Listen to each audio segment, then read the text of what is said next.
When my father told me to sit down, the whole room obeyed before I did.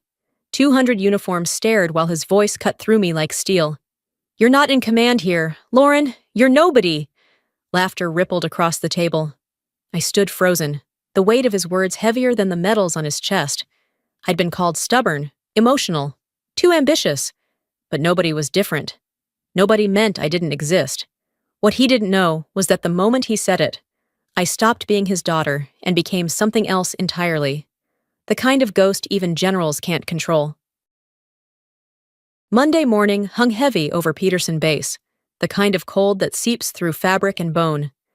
The air inside the briefing room was sharper still, metallic, spotless, merciless. Rows of uniforms lined the long table, shoulders squared, eyes fixed ahead under the glare of white fluorescent lights. At the far end stood my father, the general, steady as stone, voice carved by decades of command. I waited for his nod before presenting my plan. An orbital relay from Strike-Link satellites to cut response time for rescue ops in the Syrian corridor. I'd spent nights refining it, running simulations until dawn, but I should have known better. His interruption landed like a strike. His tone was calm, rehearsed, weaponized for humiliation. Laughter rippled through the ranks. My pulse tightened, every breath a countdown. I gripped my pen until it snapped in my hand. No one noticed. They were too busy watching how small I could make myself. I took my seat, opened my folder, and pretended that my hands weren't shaking beneath the table. Then came the sound of polished boots outside. The door opened. Colonel Lucas Grant, SEAL commander, entered with the quiet confidence of someone who's seen more war than talk. He greeted my father, but kept his gaze on me for half a second longer than protocol allowed. My father introduced him with a smirk about my suggestions. The room chuckled again. I smiled faintly, gathered my files, and stood to leave before the silence swallowed me whole. Outside, the Colorado wind cut clean through my uniform. 16 years of swallowing pride, of sitting when told. It all came rushing back. That morning, I realized something had finally broken. He told me to sit down. I was already on my way up. I grew up in a house where silence had a weight to it. In Alexandria, the air always seemed heavy with expectation. Too many medals on the walls. Too many rules between breaths. My father believed fear kept people sharp. He wore it like armor and handed it out like orders. My mother, Claire, loved me quietly, the way someone loves a secret they aren't supposed to keep. Her words were always gentle, always wrapped in warning. Don't contradict him. Don't make a scene. Don't disappoint him. So, I learned early that silence could be survival. I swallowed my words until they sat like stones in my chest. When he yelled, I didn't flinch. When he mocked, I smiled small. Around guests, I was kiddo. When we were alone, I was liability. I still remember that Christmas dinner when I told him I'd been accepted into the Air Force Academy. He froze, knife still in his hand, eyes sharp enough to cut through me. You? You'll last a week. I smiled, though my pulse hammered in my throat. Then I'll make it the longest week you've seen. For a moment, just one. His expression faltered. And that was the last time he looked at me as anything close to equal.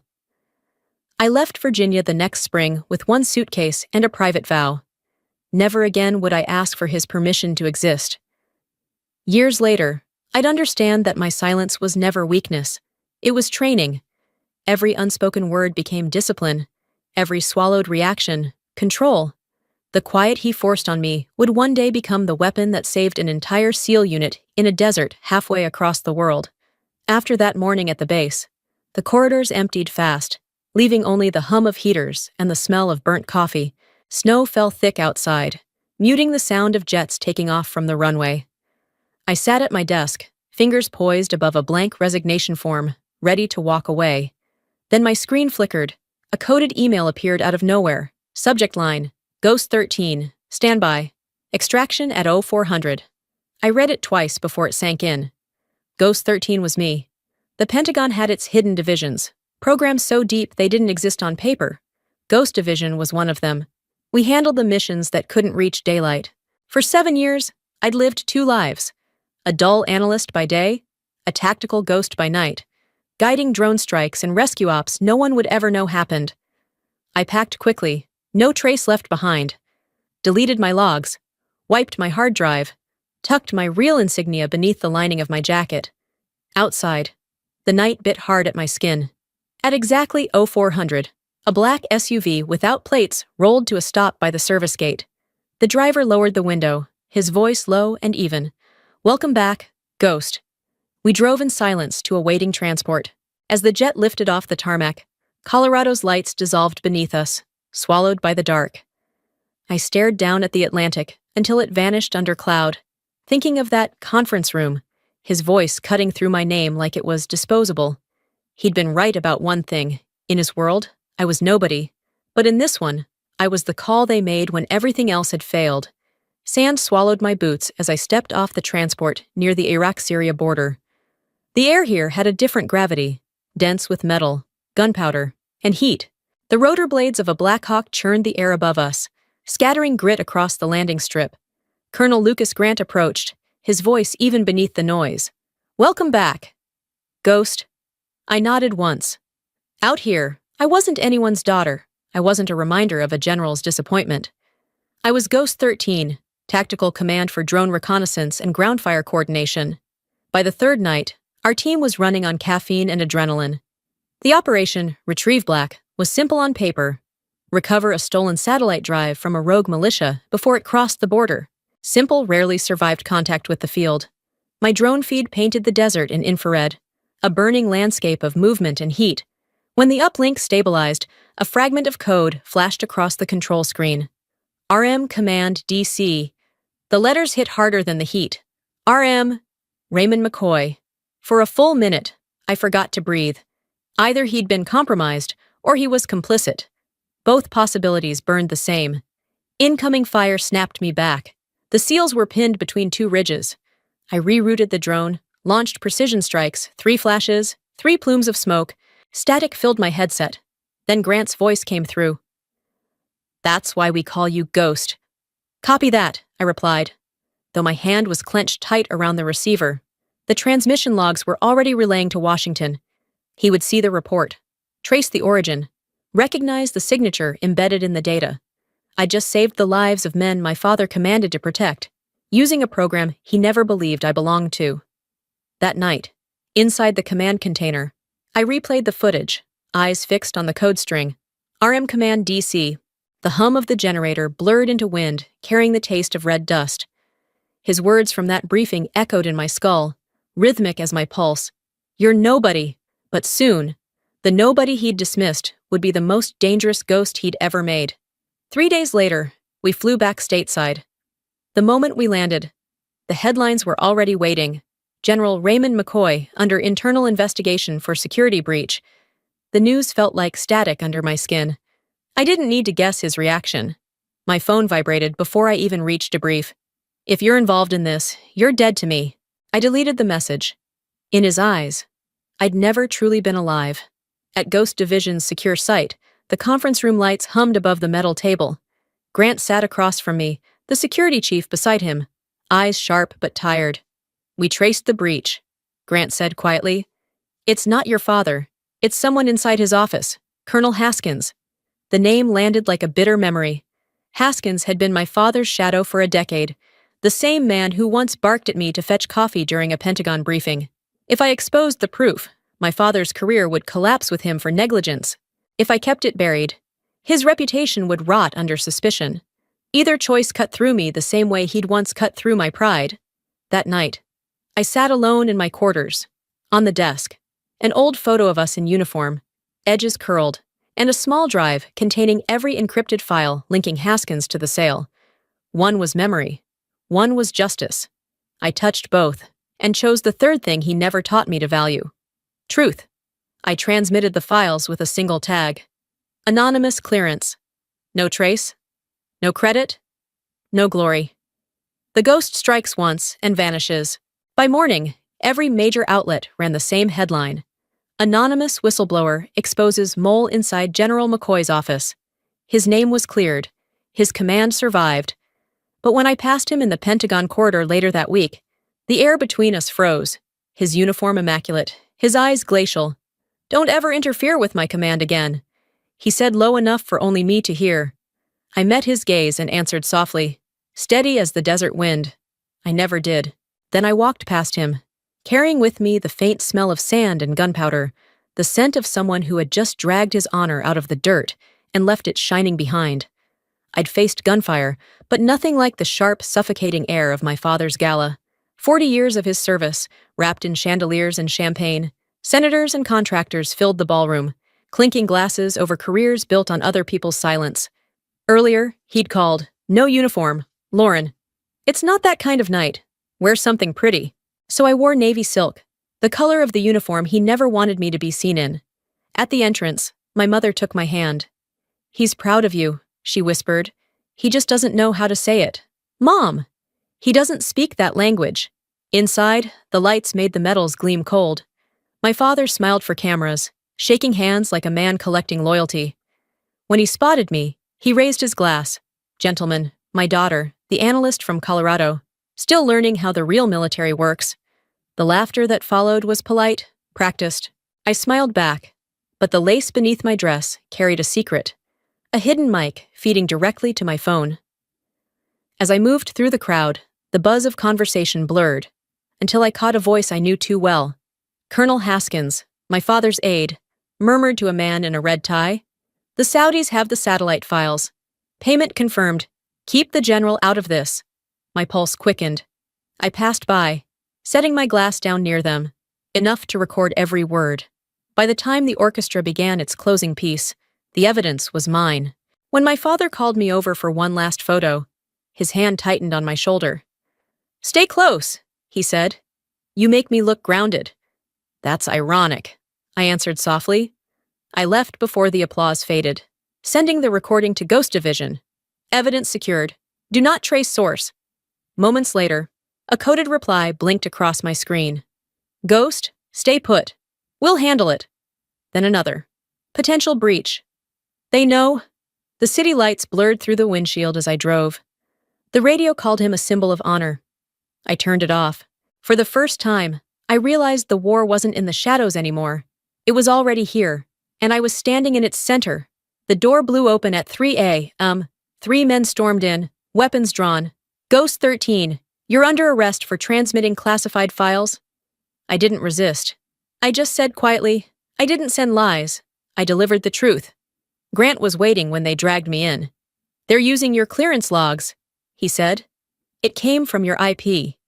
Haskins had cloned my credentials, turning me into the traitor of my own mission.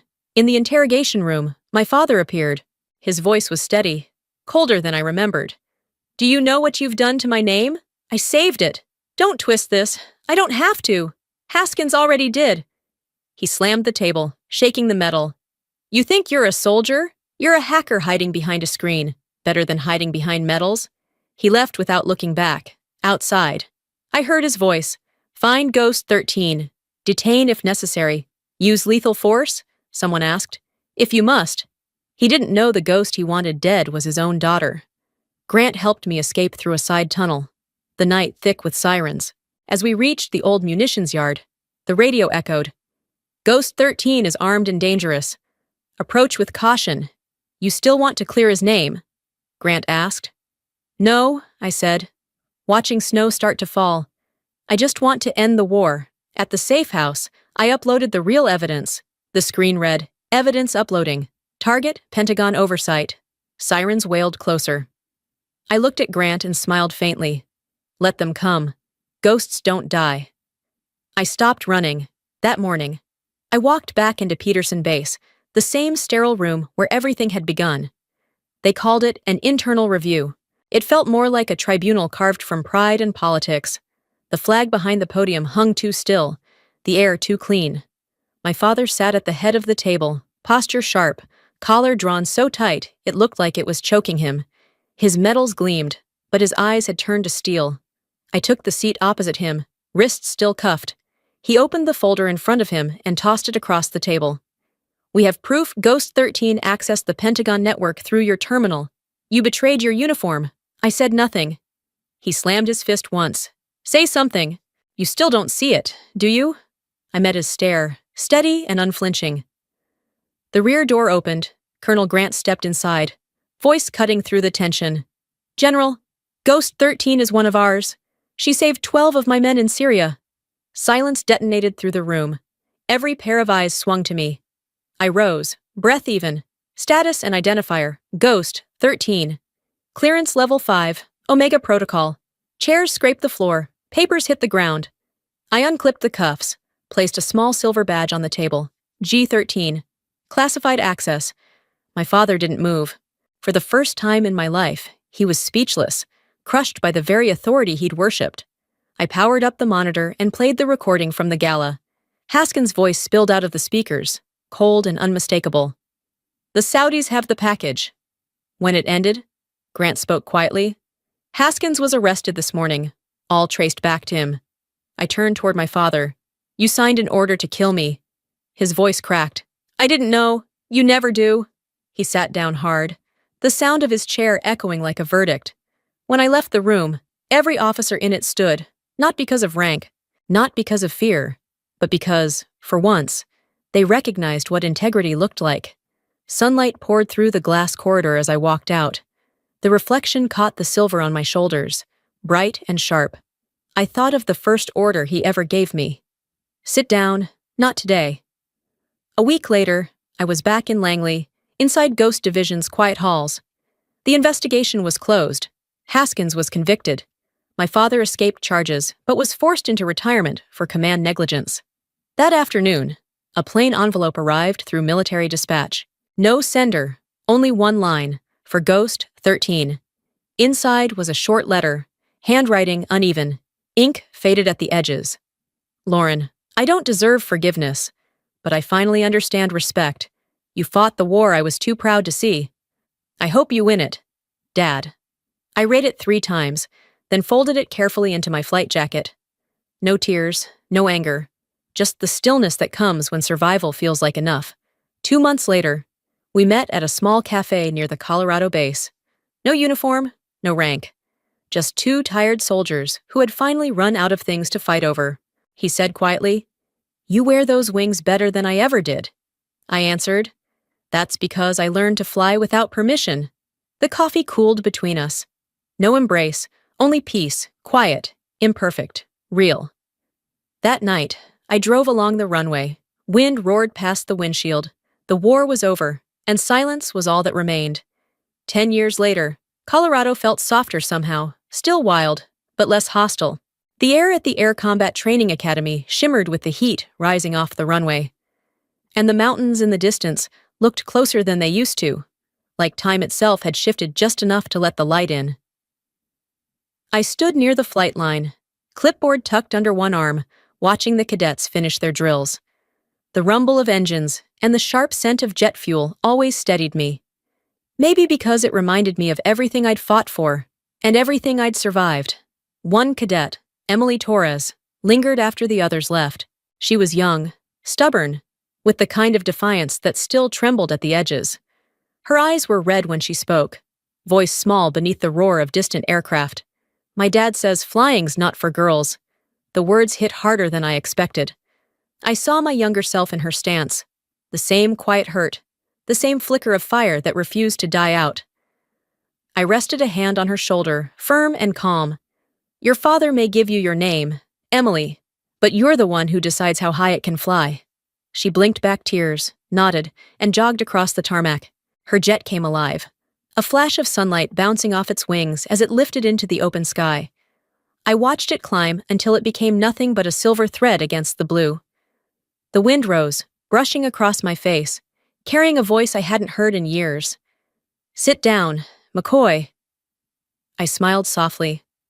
Those words used to cage me. Now, they couldn't touch me, because the sky never learned how to kneel, and neither did I.